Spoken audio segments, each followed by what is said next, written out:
Radio Publique Africaine.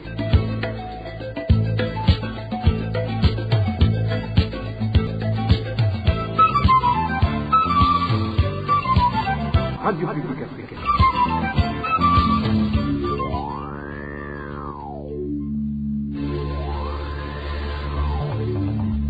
C'est le moment de suivre le journal parlé en français. À la présentation, Émile Nivasumbu.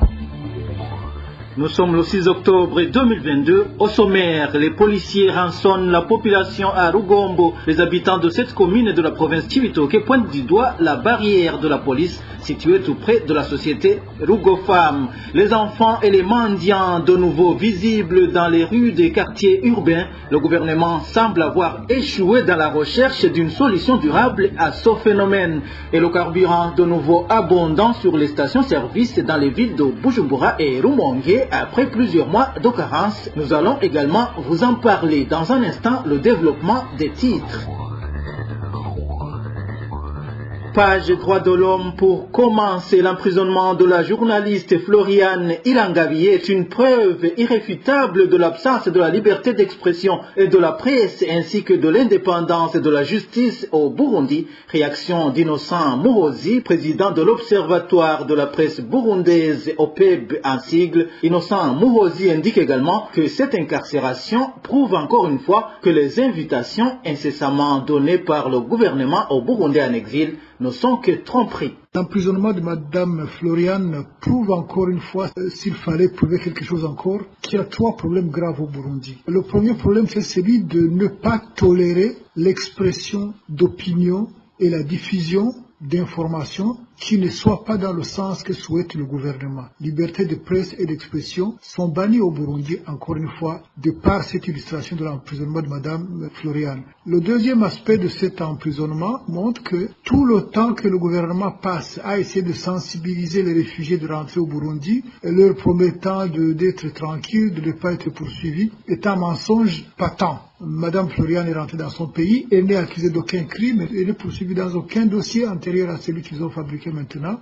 Et au moment où elle rentre chez elle pour aller voir ses parents, elle est arrêtée, elle est mise en prison. Le troisième aspect qui est encore plus grave, c'est l'absence totale de justice indépendante au Burundi, puisque Madame Floriane a été arrêtée par le service de renseignement qui ont instruit la justice de l'emprisonner sous des motifs aussi farfelus pour quelqu'un qui n'a fait qu'exprimer ses opinions toutes ces années où elle était en exil. C'est vraiment des situations qui sont gravissimes. Le gouvernement emprisonne les gens, mais lui-même il est prisonnier de ces pratiques-là. Et ces choses, le Burundi ne pourra en sortir que s'il y a un véritable dialogue qui réunit tous les acteurs politiques, civils, publics de la vie nationale. Autrement, le Burundi emprisonne, le gouvernement burundais emprisonne des citoyens, tue des citoyens, fait disparaître des citoyens, mais lui-même il est en prison parce qu'il est prisonnier de ses propres actes et parce qu'il n'est pas tranquille en posant ces actes-là. Il sait très bien que ces pratiques, ces actes posés, il finira par se retrouver face à eux au tournant de l'histoire. Voilà, c'est Innocent Muhozi, président de l'OPEB. Je vous le disais dans les titres, les policiers se trouvant sur la barrière située tout près de la société Rugofam en zone commune Rugombo. Nous sommes dans la province Cibitoke, perturbent les habitants. Ils indiquent que ces policiers rançonnent tout passant transportant des marchandises et même la récolte. Les détails avec Elvis Nyomungere. Les habitants de la commune Rugombo indiquent que le comportement des policiers se trouvant sur la barrière située tout près de la société de Rugofam les met mal à l'aise. Il faut savoir que ces policiers les extorquent de l'argent pour des vivres qu'ils ont achetés ou qu'ils ont récoltés dans les champs. Là, aucune quittance n'est donnée aux victimes. L'un de ces habitants raconte. On ne comprend pas vraiment le comportement de ces policiers. Ils demandent de l'argent à tout passant qui a des vivres comme les patates douces, les bananes ainsi que d'autres vivres.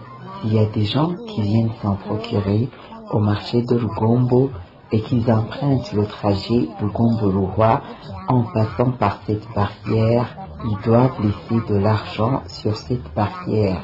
Nous trouvons que c'est une manière de rançonner la population en air.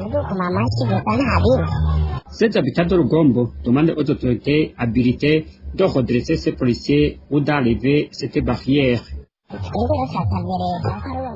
Nous demandons au gouvernement et aux autorités policières de suspendre cette barrière qui est là pour nous rançonner. Nous voulons récolter et acheter nos vivres en toute liberté qui nous laisse tranquilles. On dirait que nous ne sommes pas des citoyens burundais. À ce propos, nous avons essayé de contacter les responsables de la police en commune Rugombo sans y parvenir. Nous avons également essayé de contacter Gilbert Manirakiza, mais ce dernier a évoqué qu'il ne pouvait pas bien communiquer à l'égard que les réseaux ne permettaient pas.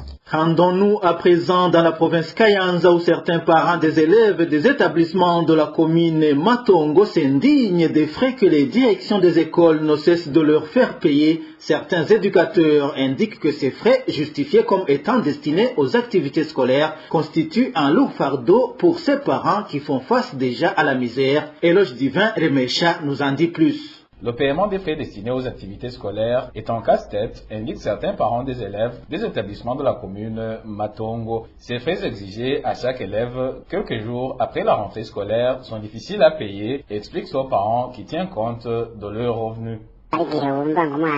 Il nous exige en cascade de payer des frais. À titre d'exemple, avant, on nous avait demandé de payer 600 francs et maintenant, c'est le tour de payer 3000 francs par enfant. On nous explique que ces 3000 francs sont destinés au paiement des vacataires.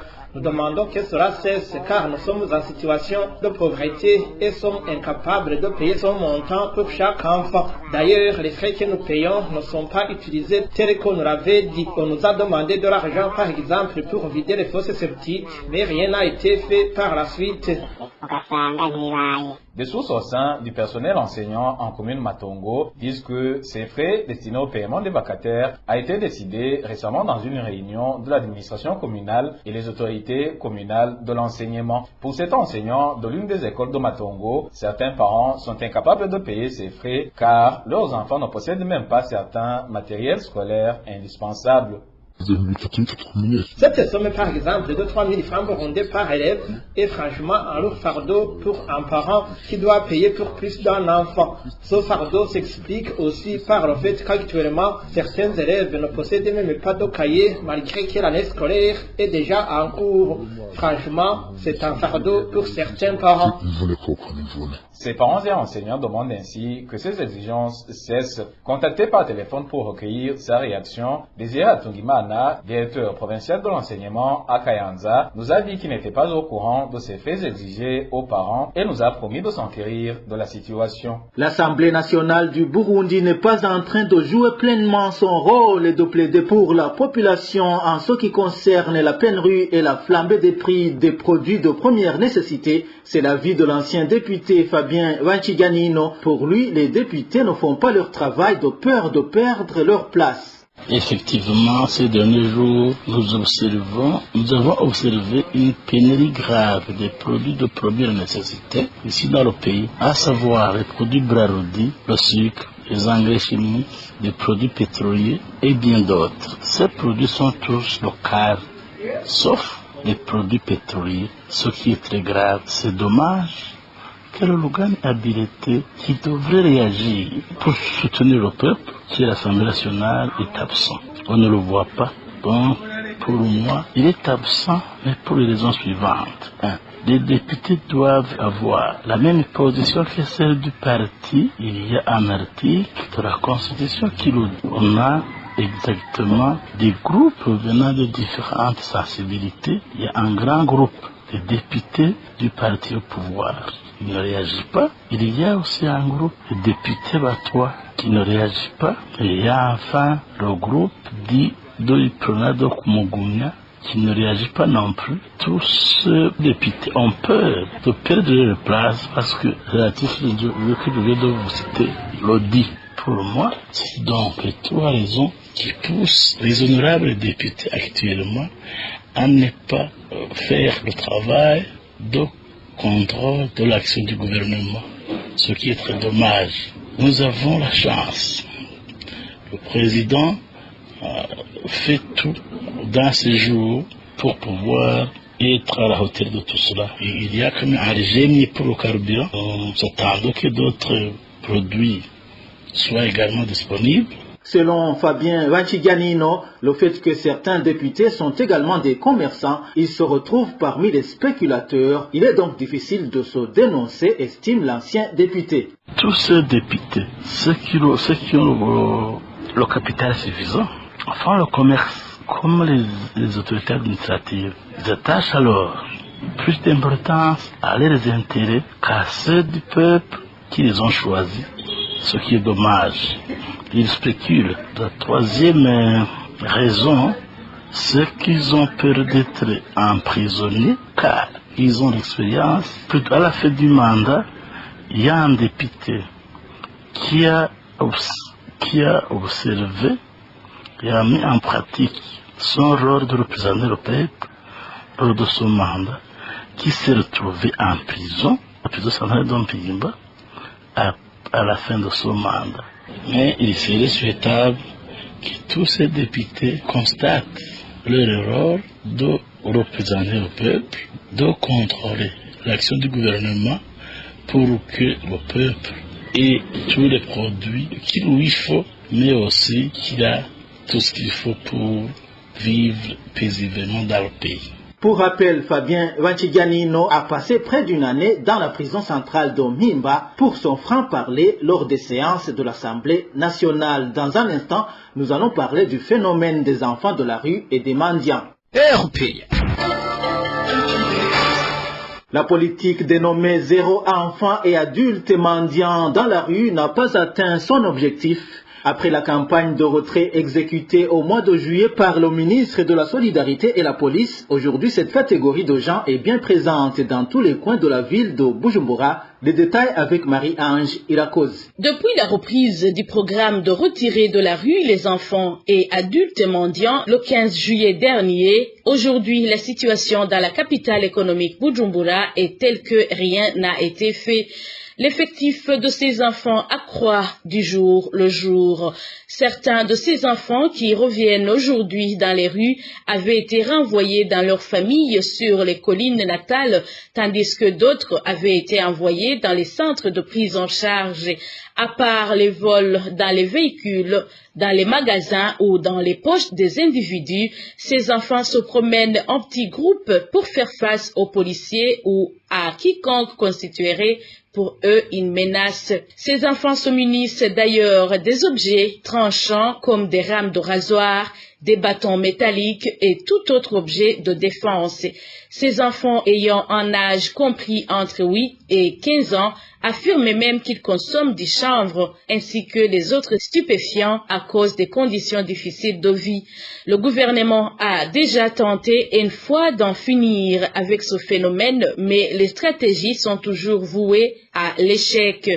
Selon une enquête de la Commission nationale des droits de l'homme CNIDH, menée dans 8 provinces du pays, plus de 7000 vivraient dans ces conditions. La pauvreté au sein des familles reste la cause principale de ce phénomène. 10 administrateurs de cette province du pays ont été démis de leurs fonctions depuis l'accession au pouvoir d'Évariste Ndayishimiye. La plupart d'entre eux ont été accusés de malversations économiques et d'insubordination. Les détails avec Emmanuel Nyungeko. En province de Bujumbura, 3 administrateurs communaux ont été destitués de leurs fonctions. L'exemple en date est celui de Ferdinand Simbananiye qui fut administrateur de la commune de Nyabiraba. Il a été limogé le 30 septembre de cette année 2022, accusé de mauvaise gestion du patrimoine de la commune. Avant lui avait été destitué Geneviève Namvuki, administrateur de la commune de Kanyosha. Il a été limogé le 9 août dernier, accusé de mauvaise gestion financière de cette commune et de détournement des cotisations du personnel à l'INSS et à la mutuelle de la fonction publique. L'autre administrateur destitué de la province de Bujumbura est le nommé Jean-Pierre Nyongabo, qui était administrateur de la commune de Mutambo. Il a été accusé de détournement des fonds des coopératives des collines de cette commune, puis transféré à la prison centrale de Mhimba. En province de Kirundo, 2 administrateurs ont été démis de leurs fonctions. Le plus récent répond au nom de Jean-Claude Kinyoni, administrateur de la commune de Bwambarangwe.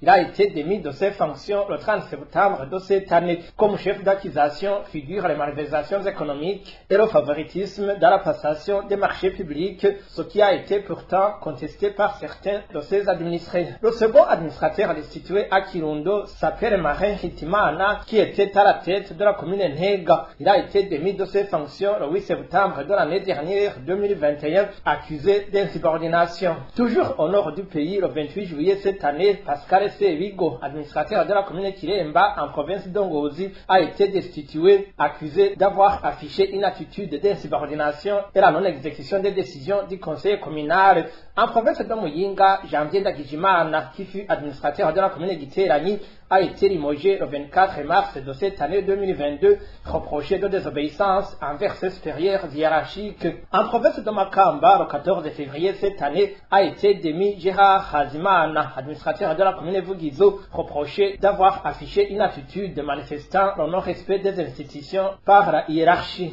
Adrien Munzonimana, qui était à la tête de la commune Nyabihanga en province de Mwaro, a été limogé le 11 février de cette année, reproché de n'avoir pas inspiré confiance de la population suite à son comportement indigne pouvant compromettre l'économie et les finances de la commune. Le 7 décembre l'an dernier 2021, Lambert Ndouimana, qui était administrateur de la commune Muhanga en province de Kayanza, a été limogé puis transféré à la prison centrale d'Ongozi. Lambert Ndouimana a été accusé d'avoir violé une fille de ménage à son domicile. Les limogeages en cascade de ces administrateurs communaux signifierait un changement de comportement dans la gestion des affaires des communes. C'est du moins l'avis de Léonce Ngendakumana, vice-président du parti Sarwanya Frodebu. Pour lui, depuis l'arrivée au pouvoir du parti CNDD-FDD en 2005, toute personne qui était nommée dans ces fonctions pensait que c'était une bonne occasion de s'enrichir et aux dépens de la population. Ces changements signifieraient donc que les grognes de la population sont en train d'être prises en considération.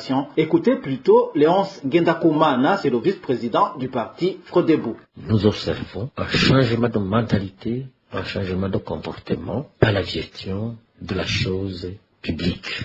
En effet, depuis 2005 jusqu'en 2020, il s'est développé, il s'est installé, il s'est même enraciné dans certaines mœurs de certaines autorités, dont des administrateurs communaux et même des chefs de colline ou des chefs de quartier, qui deviennent très riches, plus puissants que la colline, que la commune, que la province, que le gouvernement en laps de temps. Et cela à cause des pratiques de corruption, de détournement des deniers publics et de malversations économiques et financières. Ces responsables ont cru que l'argent de l'État était de l'argent, qu'ils pouvaient le gérer comme leur argent. Et cela a été même dénoncé par le chef de l'État. Avec l'arrivée au pouvoir de son Excellence, le général-major Evariste Ndayishimiye, il n'a cessé de demander à ses responsables administratifs que la chose publique ne leur appartient pas, que ça appartient au peuple burundais, qu'il faut qu'il soit géré de manière consciencieuse pour l'intérêt de la colline, pour l'intérêt de la commune, pour l'intérêt de la province et pour l'intérêt de la nation. Mais ces gens qui ont développé de ces vieilles habitudes de se masser là où ils souffrent, ou de dire que la chèvre broute là où elle est attachée, sont restés sourds et muets devant ou face à cette interpellation du chef de l'État. Ils ont oublié que les choses changent. Ils sont allés jusqu'à remuer le couteau dans la plaie de la population qui a commencé à se plaindre, et c'est la raison pour laquelle le chef de l'État a pris des mesures de les sanctionner. Pour les administrateurs qui se sont rendus coupables de détournement des biens de la commune, mais dont la punition se limite au limogeage, Léonce Ngendakumana estime qu'ils paieront tôt ou tard. Ils devront obligatoirement et impérativement rembourser les montants indûment acquis. Ça, c'est très clair. Le chef de l'État actuel peut avoir dit qu'il trace une ligne rouge en oubliant probablement ce qui s'est passé, que ça s'est passé.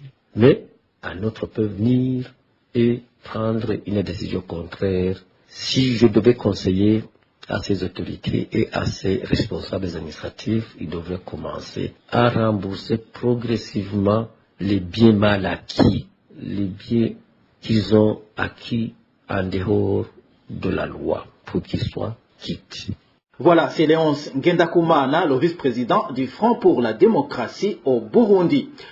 Et pour clore cette édition, c'est un ouf de soulagement chez les conducteurs de véhicules de la mairie de Bujumbura. Le carburant est de nouveau abondant sur les stations-service et après plusieurs mois de pénurie, ce carburant est particulièrement disponible sur les stations-service de la société Interpétrole. Cet apaisement se remarque aussi dans la ville de Rumonge. Les détails avec Eric Nyonzima. Dans les différents endroits où on observait des longs quais en attente de carburant dans la ville de Bujumbura, aujourd'hui, on y remarque qu'une, 2 ou 3 véhicules qui sont servis à tour de rôle. Cette situation est affirmée par notre source qui a visité ces différents endroits. Selon notre source, c'est une situation beaucoup mieux par rapport à l'époque passée. Le carburant, il s'observe en léger mieux car je viens de me servir sur la station-service Mogaz de Mutakura. Il n'y avait que 3 véhicules.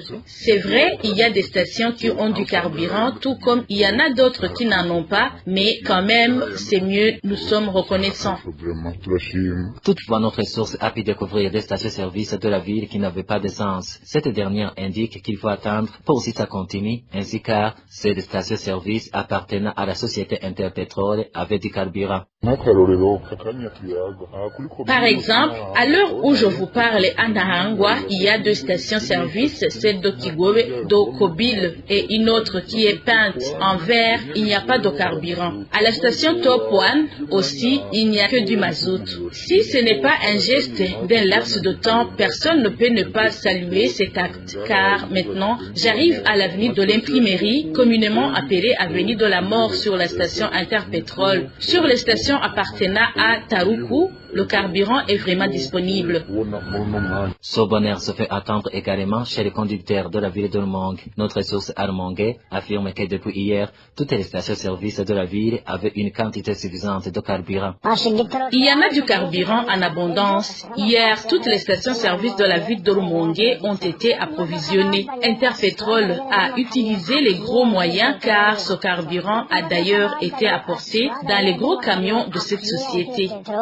Le conducteur de véhicules de la ville de Bujumbura, tout comme ceux de la ville de Rumonge, affirme qu'il y a du carburant et qu'ils sont ravis, mais ils restent pessimistes et demandent que cette situation demeure. Voilà, c'est par ici que nous mettons un point final au journal du 6 octobre 2022. Merci à vous tous qui nous avez suivis à la présentation. C'était Émile Nibasumba. Passez une agréable soirée chez vous. Au revoir.